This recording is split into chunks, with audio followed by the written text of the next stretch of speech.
Hola, muy buenos días. Me llamo Alex Baza, del Banco Interamericano de Desarrollo, de la División de Mercados Capitales, Instituciones Financieras, el nuevo nombre Conectividad, Mercados y Finanzas.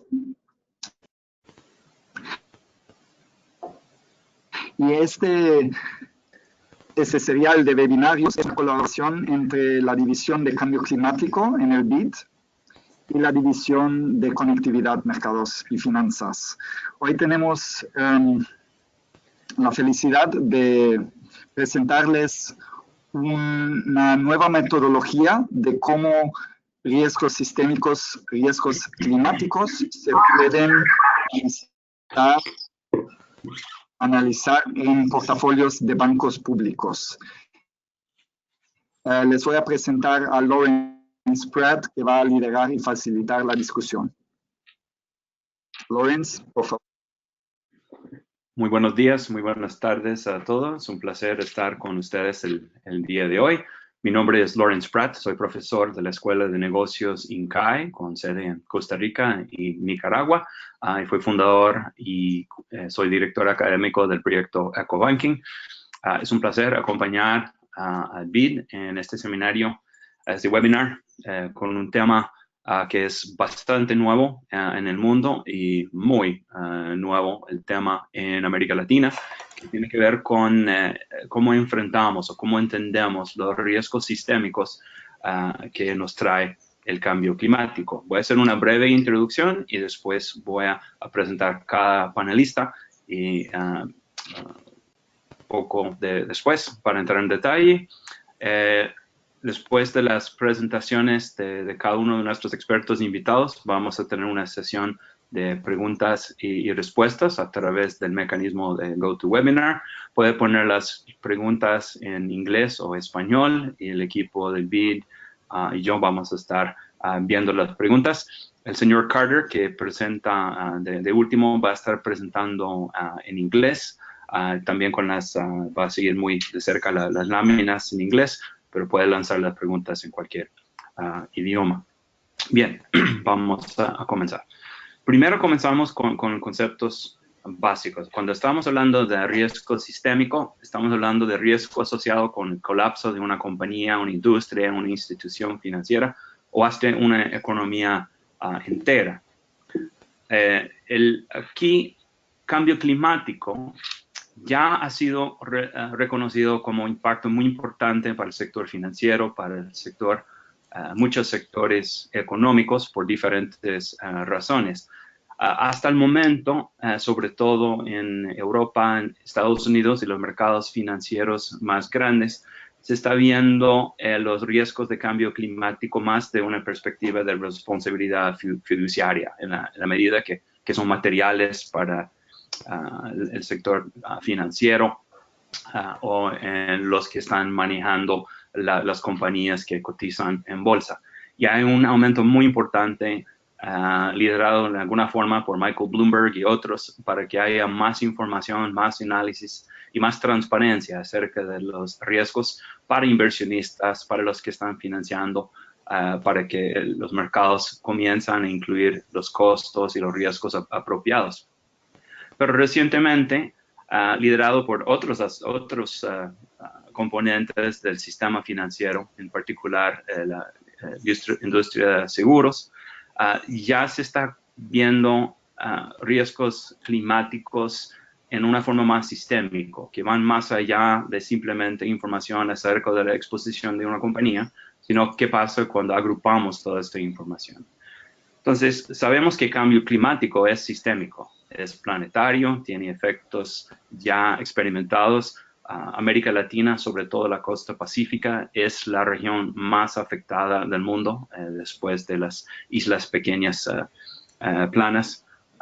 Pero ya sabemos, con cambios en precipitación, más eventos severos, sequías, cambios en temperatura que afectan todo, esto ya comienza a tocar partes enteras de la economía en una forma sistémica.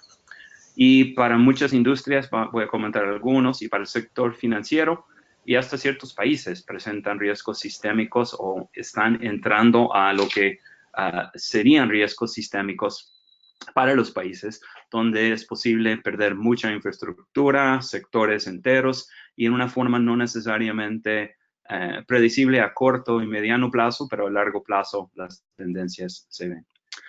La taxonomía ya más usada en el mundo para entender diferentes tipos de riesgo son unos planteados por el Banco de Inglaterra recién, el año pasado. Y estamos hablando realmente de tres cosas que vamos a comentar, en particular los primeros dos hoy. Uno, riesgos físicos. Esos son los daños físicos que afectan clientes, garantías, cartera, reputación. Si construyo hoy un puerto y en 25 años, 30 años, este puerto está cerrado por inundaciones, por cambios en el nivel del mar, en vez de 1 o 2 días al año, ya 30, 40, 50, ya es una cosa importante. Esto también se afecta a sectores como agricultura y energía en particular. Es uno que estamos viendo muy de cerca en América Latina. Riesgos de transición son más riesgos tradicionales financieros, en el sentido que estamos hablando ya de, por ejemplo, de un cambio masivo de energía fósil a energía más renovable. Y entonces, ¿qué pasa con los activos que apoyaban o que siguen apoyando los productos o los servicios, las industrias no tan favorecidos? ¿Cómo afecta el valor de campos petroleros? ¿Cómo afecta la industria de energía térmica? Sobre todo cuando pensamos en precios para dióxido de carbono y otros gases de efecto invernadero, que ya están cambiando en cierta medida las decisiones de inversionistas.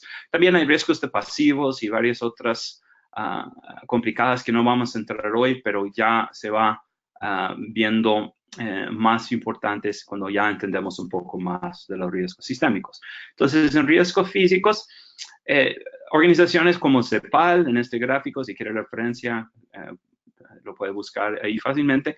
CEPAL ya está viendo que los sectores afectados, agricultura, agua, salud, turismo, los efectos sobre pobreza, que puede tener temperaturas extremas, la falta de semillas y genética producir para autoabastecimiento.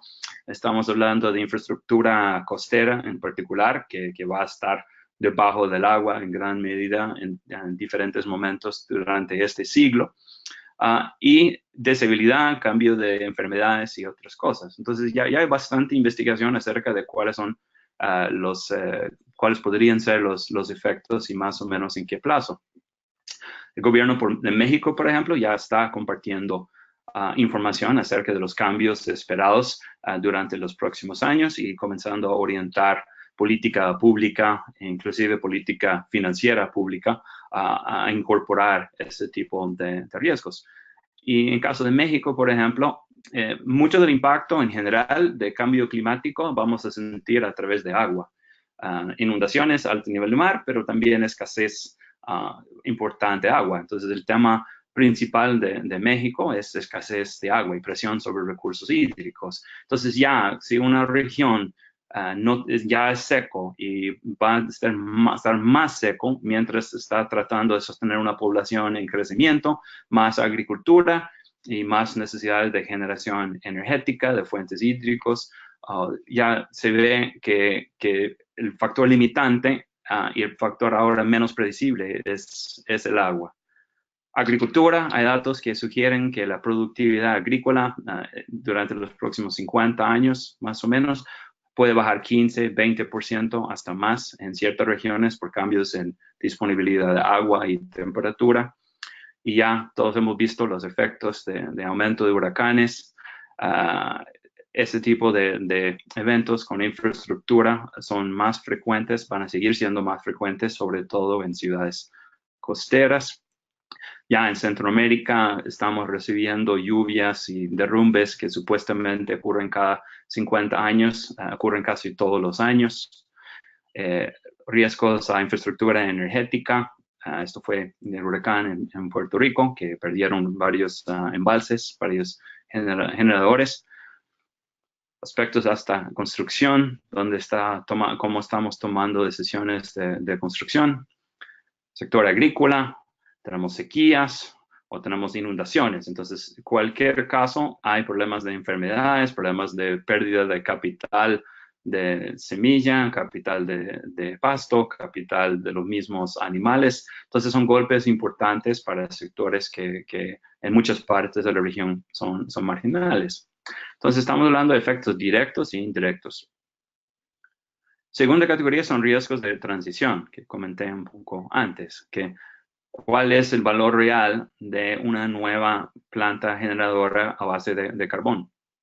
¿En qué momento comienza a ser desfavorecido en mercados financieros, a comenzar a imponer impuestos sobre las emisiones de gases de efecto invernadero, o comienza a incorporar las externalidades de salud y otros que ese tipo de operación plantea?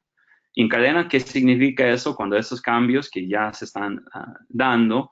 ¿Qué pasa con el valor de activos importantes como minas de carbón y otros recursos? ¿Cómo valorizamos activos en la industria petrolera? Siempre vamos a tener necesidad de petróleo, por lo menos el próximo siglo o más, pero el valor relativo de estos activos ya va cambiando en función de demanda, en función de cambios de fuentes energéticos. ¿Sí? Entonces, un ejemplo que me gusta, que ilustra, que estamos manejando aquí en Centroamérica muy de cerca, es que en este momento aproximadamente 95% de todos los kilowatt horas producidos en el mundo viene de energía térmica y energía hidro. Los dos son súper consumidores de agua, requieren muchísimo. Entonces, cuando estábamos hablando de hidro, sabemos que necesitamos agua y que ese agua es vulnerable, la infraestructura es vulnerable, lo cual dice, tal vez termal es donde queremos ir. Pero termal requiere muchísima agua y también está sujeto a los riesgos de transición. Entonces, a través de ver estas decisiones, de por dónde va, cómo balancear la cartera, cuáles activos van a estar bajo riesgo, cuáles sectores de financiamiento, esto ya estamos con los horizontes de planificación de energía y otras industrias, ya estamos tomando decisiones donde las consecuencias de cambio climático son inminentes en los próximos años y en algunos casos extremos las próximas 2 décadas. Entonces, en el caso de agua, vemos que la conexión sistémica acá es a través de agua. El agua que necesita para hidro o agua térmica también necesita para agricultura, para asentamientos, y esto ya va cambiando relativamente los costos de capital y hasta riesgos políticos de diferentes sectores. Entonces, vamos a estar ahora con 2 expertos que van a compartir información acerca de lo que ellos están haciendo en sus organizaciones relativo a entender y cómo analizamos y entendemos los riesgos. Entonces, primero vamos a tener a Iliana, pero un segundo voy a ponerla, ¿sí? Iliana Lazarova, que va a hablar principalmente del grupo Trucost, el trabajo del grupo Trucost, de S&P Dow Jones, donde ellos están viendo principalmente los elementos de transición, cuáles son los riesgos sistémicos relacionados con las transiciones que ya vienen con los acuerdos internacionales, con la evidencia acerca de los impactos negativos que estamos teniendo sobre el clima. Entonces, ella va a comentar las metodologías que ellos han desarrollado y cómo estos sirven para instituciones financieras y otros entender estos riesgos de transición. Iliana es graduada de Yale School of Forestry and Environmental Studies, ha trabajado en energía renovable en Yale, también ha trabajado en el sector de inversión, más que todo en el lado de asset management, y ha trabajado en áreas de bonos verdes y prácticas responsables. Entonces, es un placer para nosotros tener a Iliana con nosotros. Iliana, bienvenida, muchísimas gracias por compartir tu conocimiento, experiencia y el trabajo de Trucost en este seminario, y pido a los organizadores hacer el cambio a la pantalla de Iliana. Bueno, muchas gracias, Lawrence. Buenos días o buenas tardes en Londres. Ya son las 4 por la tarde.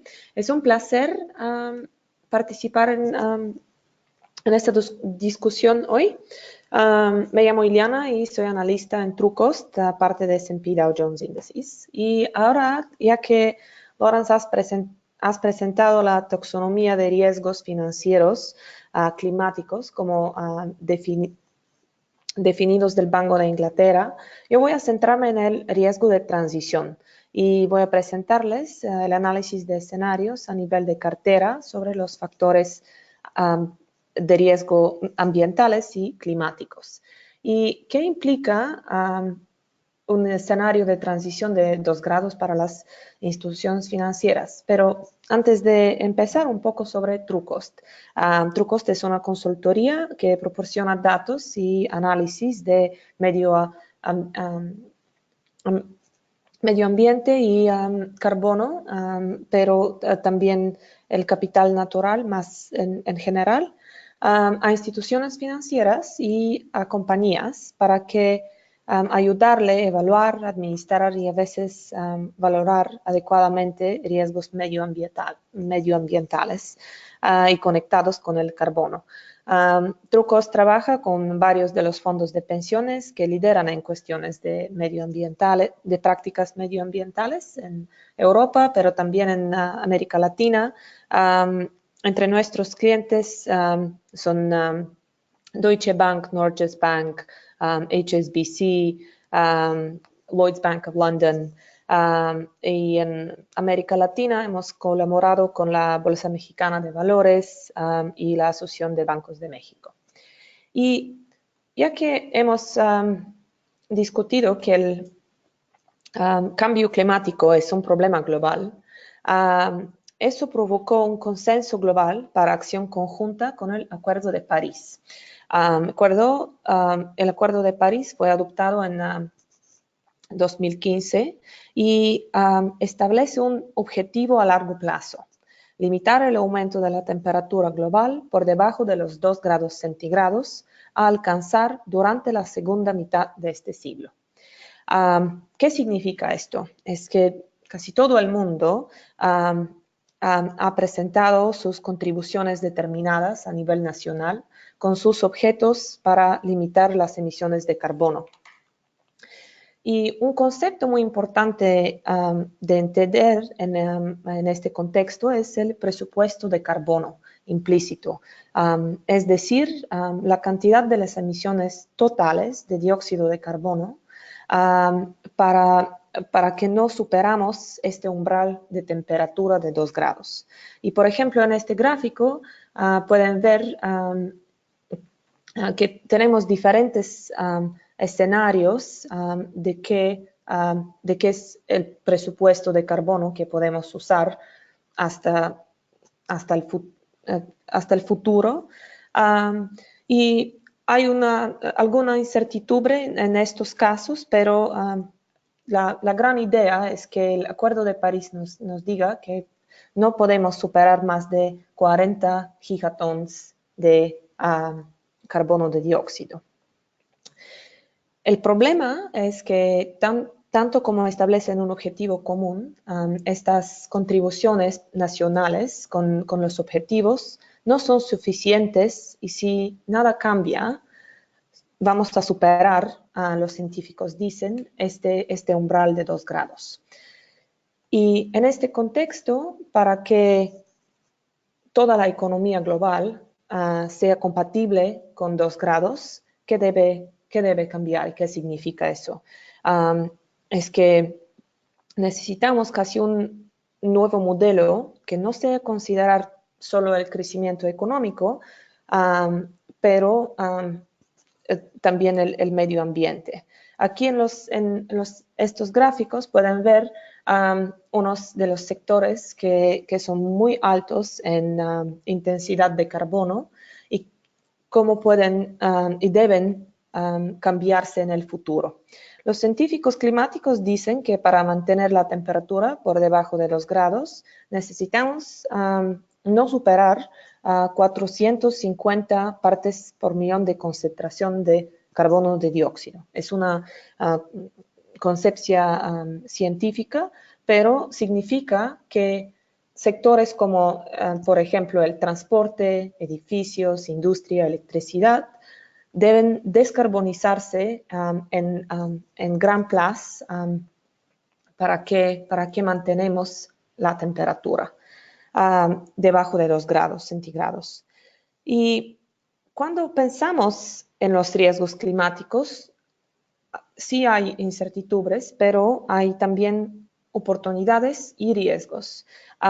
Y el análisis de escenario que vamos a hablar hoy es una herramienta que se puede usar para comprender cuantitativamente los posibles impactos financieros de estos riesgos en el futuro.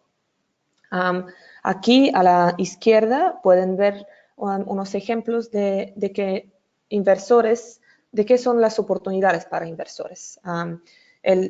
Transición a una economía de carbono bajo presenta oportunidades, por ejemplo, en las energías renovables o la electrificación del sector de transporte. En el mismo tiempo, instituciones financieras deben manejar los riesgos como la posibilidad de sobreinversión en combustibles fósiles, por ejemplo.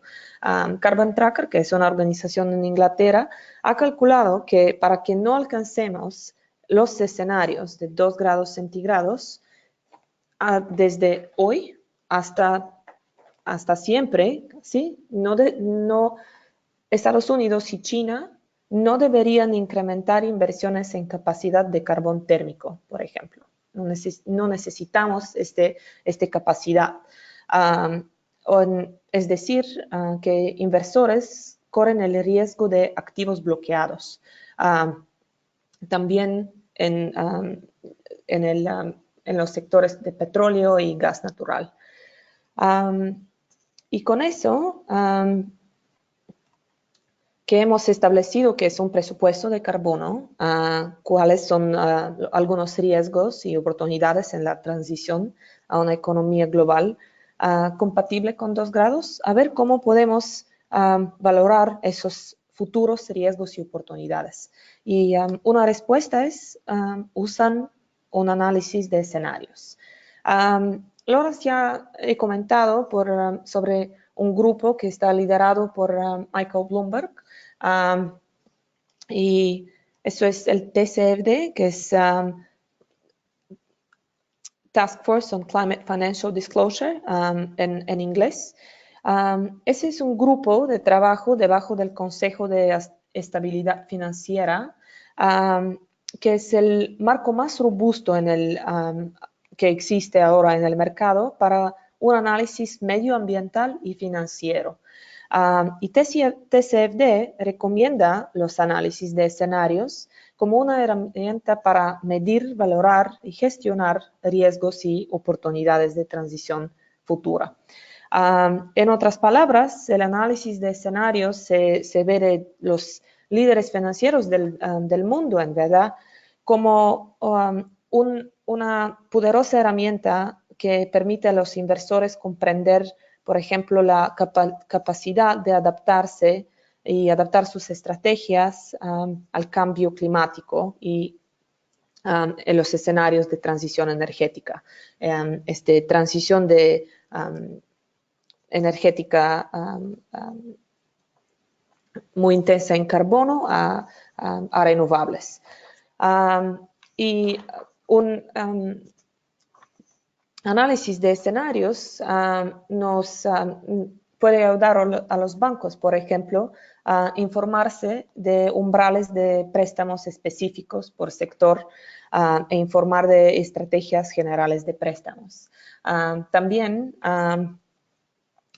este análisis permite a los riesgos relacionados con el clima tener un precio basado en la expectativa de retorno ajustada al riesgo. Es decir, evaluar los riesgos de transición y ver su impacto financiero.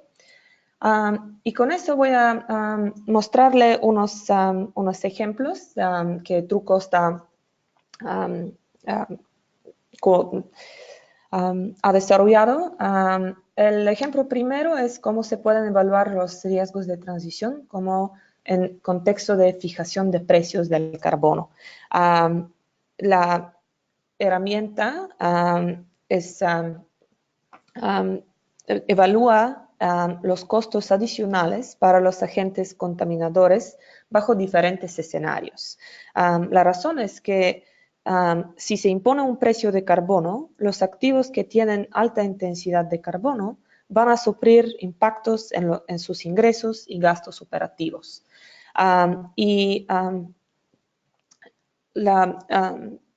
En este caso, la herramienta de fijación de precios del carbono ayuda a instituciones financieras a llevar un análisis de escenarios de 2 grados y poner en prueba sus futuros proyectos. Una lógica similar se puede aplicar a análisis de escenarios relacionados con agua, que es un problema muy grande en toda la América Latina. Por ejemplo, Trucos también ha desarrollado una herramienta que está en nuestro sitio de web, Water Risk Monetizer, que es una base mundial pública de datos y de riesgos del agua que aprovecha los mejores conjuntos de datos de hidrográficos locales y nos permite monetizar los riesgos hídricos comerciales. Un otro ejemplo de análisis de escenario es la colaboración de Trucos con el Banco Industrial y Comercial de China, uno de los más grandes bancos del mundo, este proyecto enfocado en el sector de aluminio, que es un sector muy material para el banco, traduce riesgos y oportunidades del cambio climático en indicadores financieros. Aquí podemos ver en lógica de cómo empezamos con impactos medioambientales como gases de efecto invernadero, contaminantes del aire, agua, contaminantes del agua y residuos. También definimos categorías del riesgo, es decir, regulación, tecnología, escasez de recursos. Después tenemos factores de riesgos y para que el resultado permita a ICBC evaluar los riesgos medioambientales y sus impactos en métricas financieras de la cartera, por ejemplo, probabilidad de incumplimiento, etc. Aquí pueden ver la configuración de un escenario. Tenemos 3 escenarios: estrés bajo, estrés alto y el nivel presente. Tenemos diferentes medidas y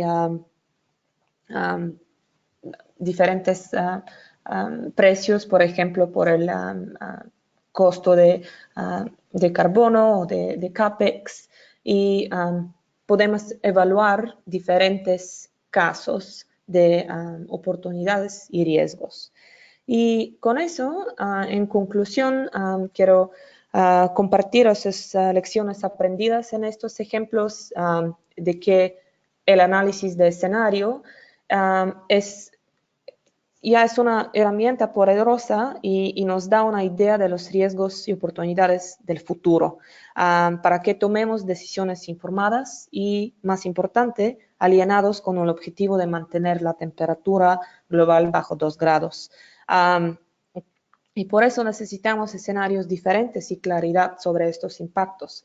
Pero la buena noticia es que ya muchos de los requisitos de datos que necesitamos para un escenario ya son colectadas por los bancos y por las instituciones financieras, por ejemplo, emisiones de carbono y emisiones contaminantes.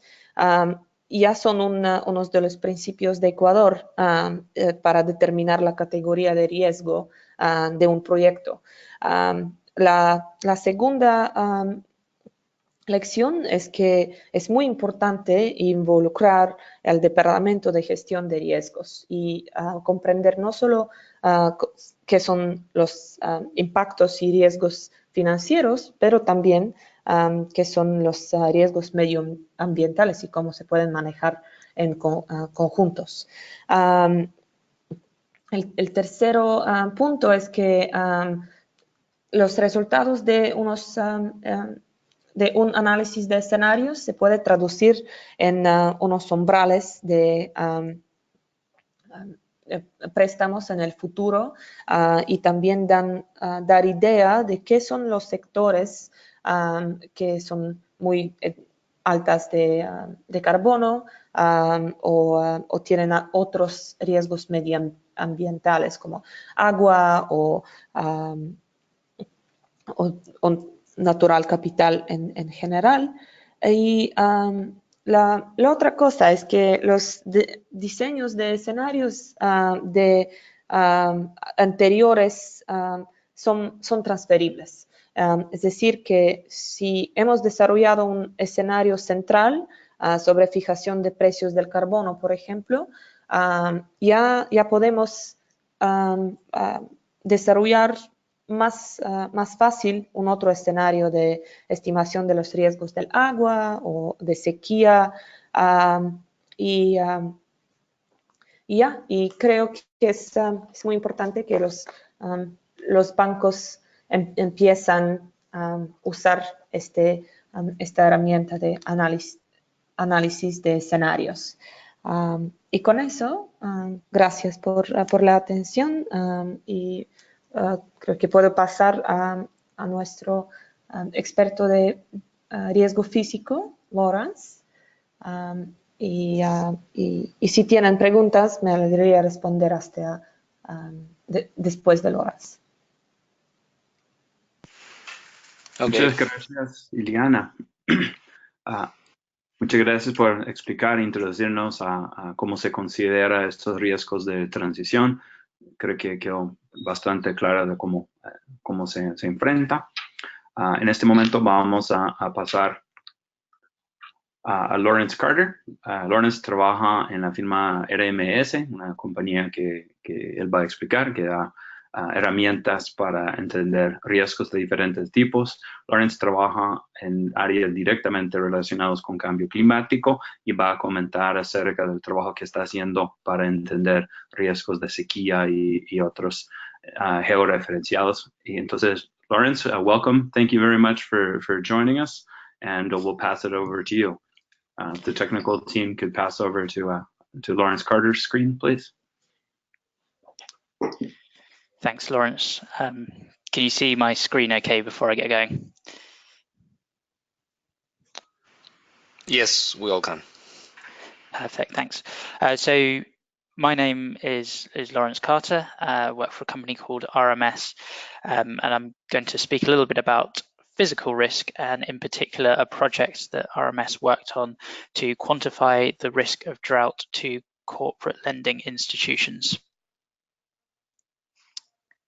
So first of all, a little bit of background on RMS.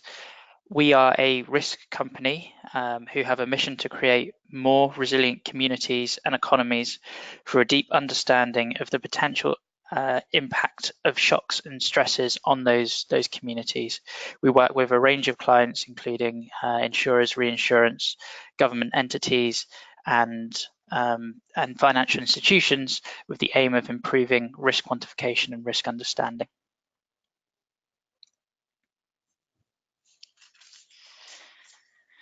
So at the heart of any risk management strategy, we believe that quantification is really important. Without knowing what the starting levels of risk are, it's very difficult to know which risk reduction steps will be most beneficial.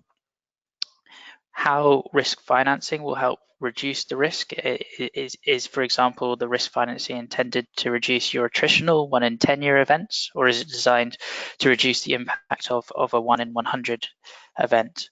And then when the shocks do happen, the risk analysis can help inform how communities can best recover quickly from those events.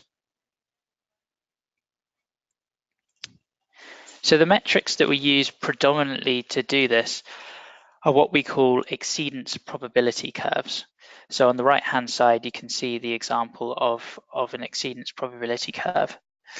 And when we start a project, we're typically asked to think about how to help companies become more resilient. So the first step would be to identify what the resilience opportunities are for an organization, and then quantify the starting risk in terms of metrics that make the most sense for the institution that's looking to reduce their risk. We then would understand how stresses amplify shocks. So one example would be, how does climate change amplify the flood risk for a particular area? And then through the exceedance probability curve metrics, we can help quantify what the resilience dividend is, what the financial benefit of implementing a certain resilience strategy might be.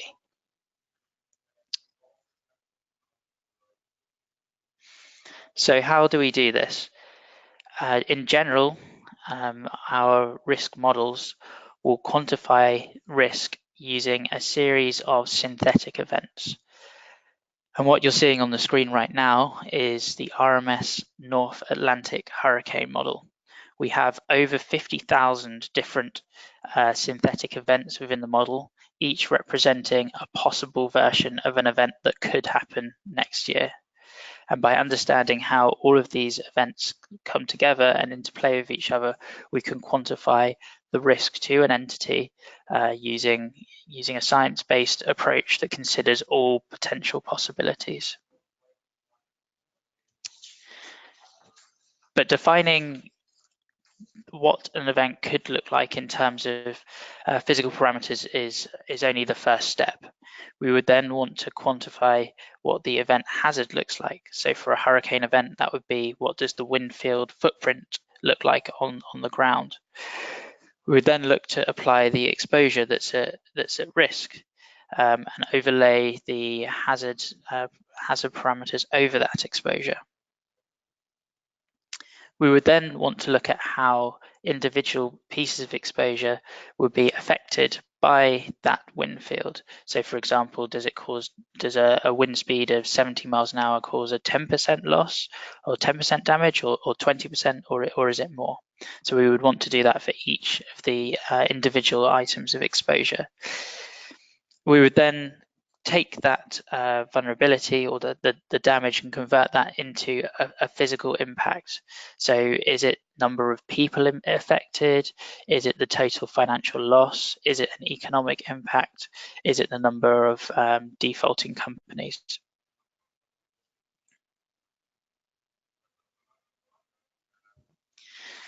So that's broadly how RMS models work. I'd now like to speak about a specific project that we worked on, where we applied the methodologies and techniques behind catastrophe models to looking at the corporate default rate for corporate lending financial institutions, specifically from the example of drought scenarios. So this is a project that we worked on in 2016 with GIZ, and NCFA and UNEP FI. So when we're thinking about how to quantify drought risk for corporate lending entities, the first thing that we wanted to look at was how it was assessed from some scenarios how direct water availability for companies would be impacted by a large drought event. So we would do that by considering every single company that a financial institution lends to, and looking at where all of the locations, all of the revenue generating locations of each of those companies might lie, and then looking at taking a drought footprint and working out how water scarcity and water deficit would impact each one of those revenue generating locations of the company. We also wanted to look at how power and electricity supply would be impacted by a drought event.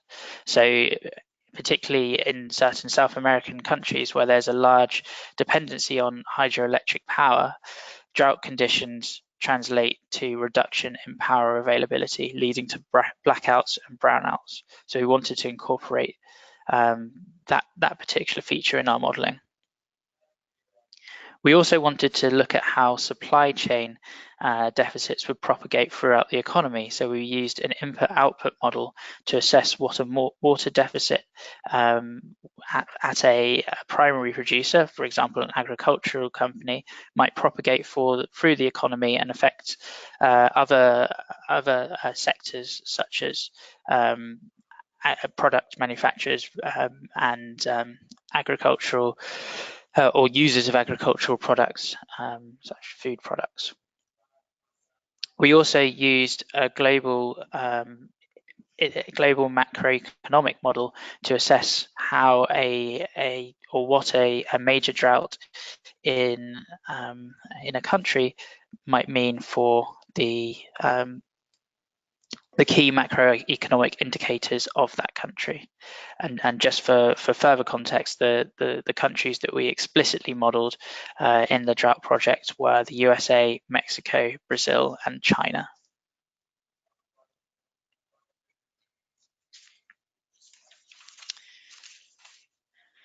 So the first step in the modeling methodology is to analyze the droughts. So this is an example of one of the scenarios that were included within the modeling that we did. You can see it's a pretty severe drought in Brazil.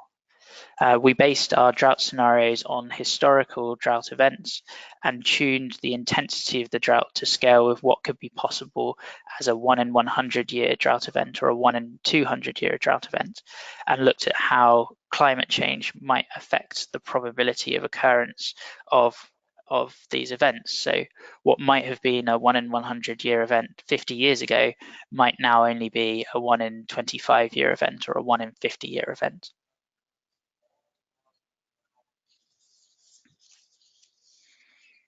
So having assessed the drought footprint, we then would look at each of the companies that a financial institution lends to. We look at how the company is directly affected, how the sources that they're abstracting water from are being affected, and what that means for the revenue and cost of goods sold for that company. We'd also look at how that company is indirectly affected. So how have power supply to that company changed because of the drought conditions, or how have the input-output model, or what's the input-output model showing is the supply chain impact to that company. And taking both the direct impact and the indirect impact, we're able to quantify the impact to individual companies through the revenue, or any revenue decreases expected due to drought conditions, and any cost of goods sold increases due to drought conditions. And then propagating that through a credit rating model that tells us the likelihood of default for a specific loan and how that likelihood of default has changed due to drought conditions. And finally, aggregating across all of the institutions that a company is lending to, all of the companies that a financial institution is lending to, we can get a direct impact to the lending financial institution. What would the cost of the drought event be for that financial institution?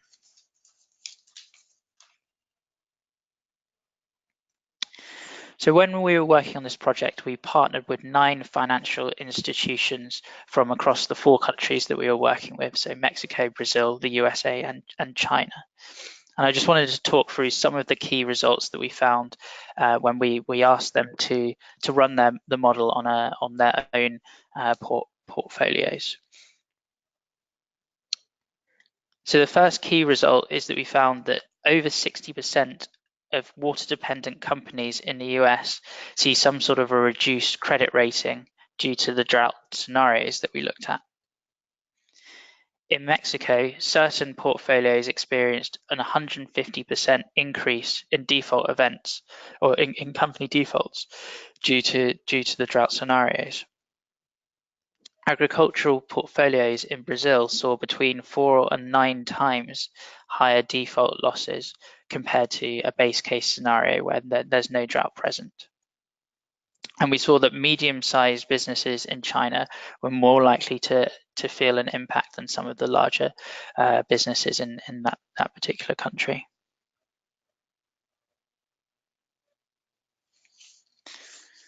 So what are the benefits of the project that we're working on and the tool that we provided?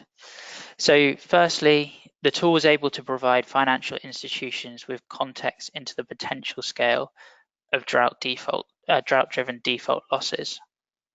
It helped to build intuition about the sectors and regions that are more or less exposed to drought conditions. The tool that we built is open source and it is modular in nature, so it would enable a financial institution to tailor individual components of the tool to their own internal view. So an example would be the credit rating methodology, where we included our view, but that could easily be swapped out by a financial institution for their own credit rating methodology. And finally, it provides a general framework to assess environmental risk, in this particular case, physical risk from climate-related events.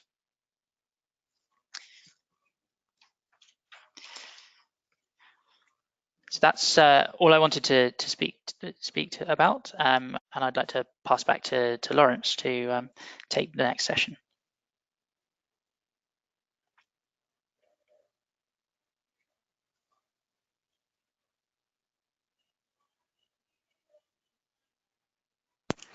Lawrence, if you're talking, you're on mute. Thanks. Thank you very much, Lawrence Carter. Muchas gracias. Soy Lawrence Pratt de nuevo.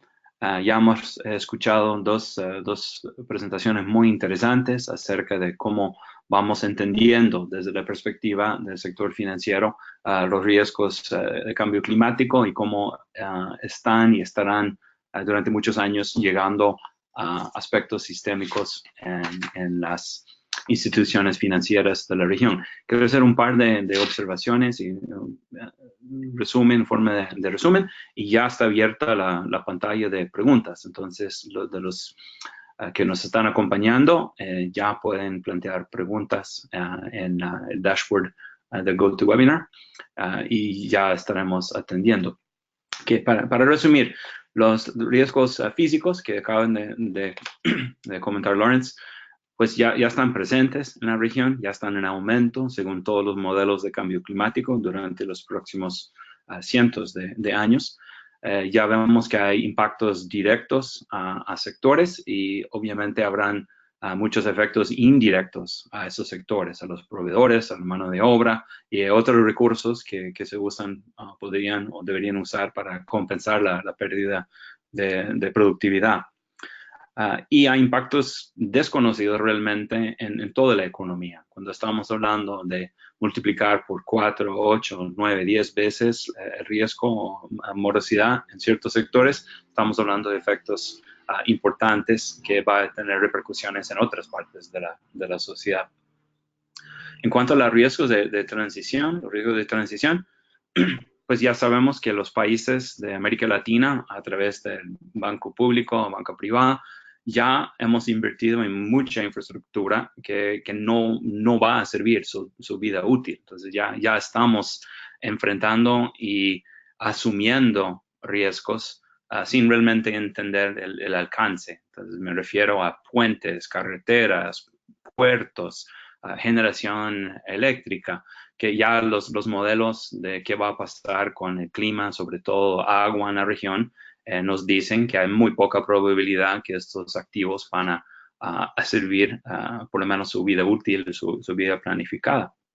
Entonces, esto ya entendemos que estamos en un mundo donde los riesgos se están convirtiendo en bastante sistémicos.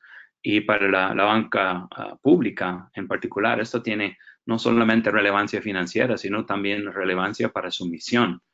Es difícil imaginar que estamos impulsando el desarrollo a largo plazo si no estamos incorporando estos riesgos en las decisiones, sea en análisis de riesgo macro de la institución o proyecto por proyecto en la aprobación, procesos de aprobación. Entonces, ya con esto, paro mi intervención y veremos si hay algunas preguntas. Voy a comenzar yo entonces con Iliana. Iliana, en el análisis de ustedes, ¿se incorporan algún elemento temporal en cuánto tiempo? Por ejemplo, ¿cuáles son las cosas que ven necesidad de actuar inmediatamente. Hay elementos que están apareciendo como sistémicos. ¿Nos puede comentar un poquito? Sí, vale. Bueno, depende. El tiempo puede ser un largo plazo o un corto plazo, pero en principio nuestros escenarios son hasta 2013 y 2050. La transición energética de qué va a ocurrir en más próximo futuro dependen de la geografía del país. En Europa también, por ejemplo, el sector de electricidad se va a descarbonizar. Estamos esperando en los próximos 10 o 50 años. Muy bien. Ahora tenemos una pregunta de Marta Castillo que tiene que ver con la herramienta de TrueCost. Y se está preguntando de varias cosas, pero creo que aquí más importante es de cuáles escenarios se están tomando, si son los de IPCC, y si están bajando o adaptando a nivel país o nivel proyecto, a dónde se pueden bajar los modelos. Para la fijación de precio del carbono, ¿sí? Sí, los diferentes elementos del modelo de ustedes. Bueno, el modelo toma en cuestión dónde está el proyecto, es el nivel del proyecto, y tenemos una base de datos con los precios del carbono que existen ahora, y que son entre un US dólar para el tono de carbono hasta 120, creo. Bueno, tomamos dónde está el proyecto y en qué país, qué son los riesgos del precio en las políticas en este país que estamos expectando. Y si no tenemos información sobre eso, es el precio del carbono de EPA de los Estados Unidos. Entonces, Ileana, si entiendo, tienen diferentes parámetros que pueden ser nacionales, que se insertan en el modelo para ir adecuando a un país, un escenario específico. ¿Así? Sí, sí.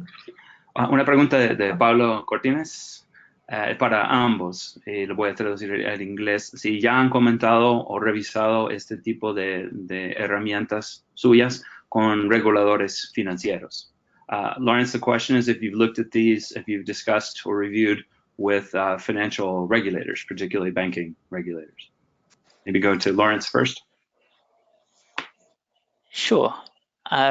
So at the end of the project, we had a roadshow where we presented the tool and some of the key findings, and financial regulators were present for many of those discussions. And what we heard from them predominantly is that they see the tool as a useful way of engaging with financial institutions to help them to reward companies that they're lending to who are already implementing resilience practices to reduce their own water risk.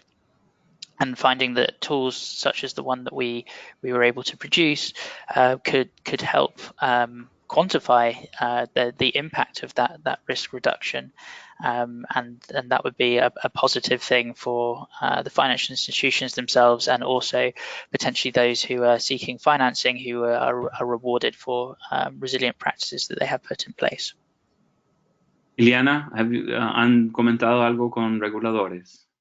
Sí, bueno, como he comentado, el análisis de escenario es una de las recomendaciones de TCFD, y aunque no sean unos reguladores bancarios, en este grupo,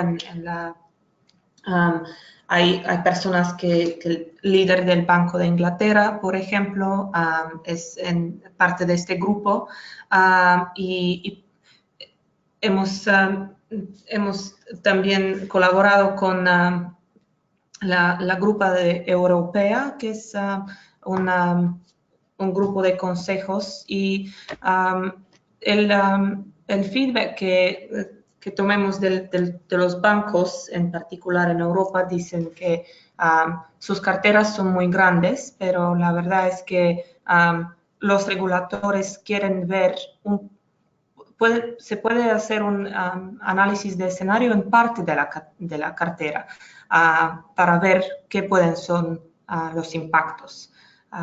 Así que la respuesta corta es sí, hemos colaborado con los reguladores, y en Europa hay mucho momento para hacer esos tipos de análisis. Bien, tenemos una pregunta de Edgar Salinas para Lawrence Carter sobre los datos que usan, los datos meteorológicos, de dónde vienen y la importancia de tener datos claros. Lawrence, the question is about your meteorological data and how you get it, and how reliable is it, and how important is it to get the scenarios right? Thanks, Lawrence. RMS produces a huge number of different models and takes data sources from a number of different places, using sort of international databases, but also engaging with local scientific communities in the region that we're building the model for, to help ensure that the model is as accurate as possible, and that the importance of that cannot be understated. That's at the basis of one of the first things that we would do at the beginning of creating any model. In this case, because the project was global and the size of the countries were that we were looking at, we ended up taking time series precipitation data that going back 100 years on a 1 degree by 1 degree grid from the University of East Anglia have a gridded crew data set that we used, and we ended up deciding on that data set, having evaluated a number of different options, not just looking at precipitation data sets, but also evapotranspiration data sets. But we decided that the one that we ended up using was the one that we would use for this particular model because of its completeness and its comprehensiveness in terms of the number of countries that it covered. So right now, then, for countries where data is less robust, or parts of countries where they're robust, that's going to be that is a known limitation. Entonces, se están usando datos muy sofisticados de la Universidad de East Anglia sobre precipitación y usan series de datos de 100 años para entender precipitación, bien sofisticado. Y el comentario mío final entonces, es muy dependiente en la calidad de análisis en los datos, sobre todo donde hay regiones o países con disponibilidad de estos datos.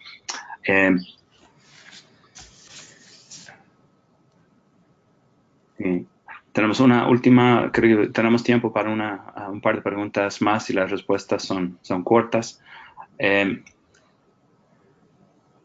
¿Cuáles son, esto viene de Carlos Sotalaya, cuáles son los criterios principales para definir los escenarios de riesgo? Entonces, para Iliana, creo que Iliana fue bien clara en términos de los escenarios. Y el escenario del tema de RMS es sequía, específicamente, y los efectos de sequía. No sé si Aliana quiere comentar un poco más de los escenarios, los criterios principales que se traducen en riesgo, más allá del costo de carbono y escasez de recursos relativos. Sí, bueno, por otra vez, es que depende, que son los métricos, y depende del sector y del país. Por ejemplo, en nuestro caso con el Banco de China, ellos han elegido el sector del aluminio porque es muy importante para su bolsa de préstamos. Pero unas de las métricas importantes en caso de capital natural son gases de efecto invernadero, contaminantes del aire y de agua, residuos, y estos impactos medioambientales, dependiendo del sector y del país que queremos analizar, vamos a definir unas categorías de riesgo. Pero aún cuando tenemos una configuración de los escenarios, ya es más fácil de cambiar un poco de las métricas dependiente de qué queremos ver.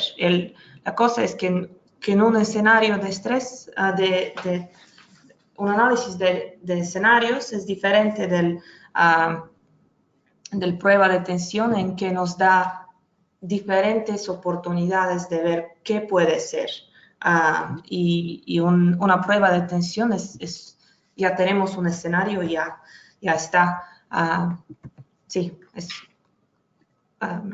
Okay, Lawrence, very, very precise question for you. You have 100 years of backwards-looking data. How do you decide the scenarios for forward-looking risk analysis? Sure, it's a very, very good question. So in this particular case, we generated 5 scenarios for each country. Ordinarily in our models, we would generate sort of 50,000 different scenarios, but in this case, we were asked to build a scenario modeling tool, so we were limited to just 5. So what we did was look at the past 100 years worth of data and try to find 5 different distinct drought events from the past 100 years, and using and taking those as the basis of the drought footprint that we would use as the scenario.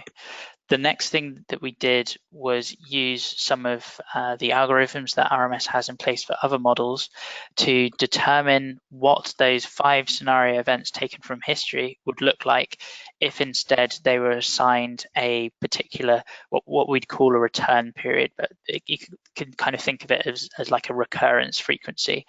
So we had in mind targets of what a 1 in 200 event would look like, or a 1 in 100 year event, or a 1 in 50 year. And we took those 5 scenarios and scaled the intensity of those scenarios up to meet that recurrence frequency requirement. So we might take, for example, in the US, a Dust Bowl year drought from the 1930s, which we know has occurred once in the last 100 years, but we could scale the intensity of that scenario up to make it look like a 1 in 200 year event, as a specific example of what we did. Thank you. Very clear. Para traducirlo rápido al español, resumir, usan diferentes escenarios. La base es diferentes escenarios basados en la probabilidad que permite a la institución financiera ver los diferentes escenarios y cómo afectarían diferencialmente a las expectativas. Eso permite comparar versus diferentes modelos o diferentes supuestos. No sé si los colegas del BID tienen algunas preguntas para los panelistas, o si no, yo igual los paso a los colegas del BID para unas palabras finales. Yo quiero agradecer mucho a Iliana y a Lawrence por el tiempo y por compartir el trabajo interesante que están haciendo, y un agradecimiento grande a los colegas del BID por ayudarnos en compartir estas tendencias, estos elementos nuevos que estamos incorporando ya en la planificación de carteras y en el trabajo con la banca pública en toda la región. De mi parte, muchísimas gracias y devuelvo a Alex. Muchas gracias, Lawrence.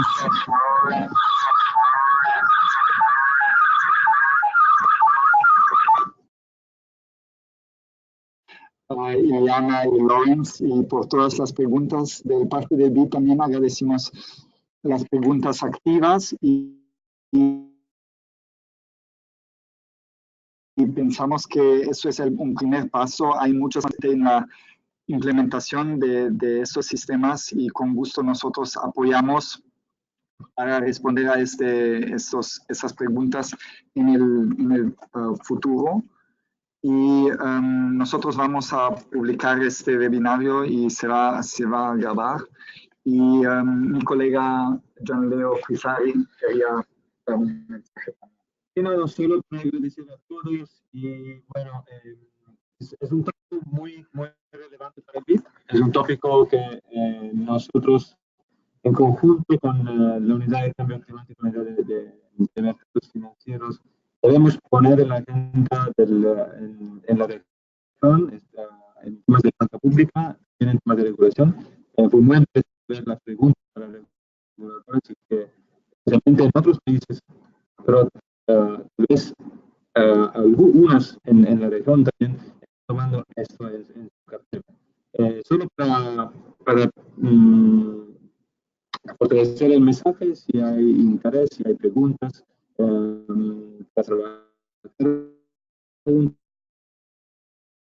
entonces en estos tópicos no hesitan a con gusto o no se verán en el tema. Muchas gracias a todos. Gracias, un buen día. Gracias. Muchas gracias a todos.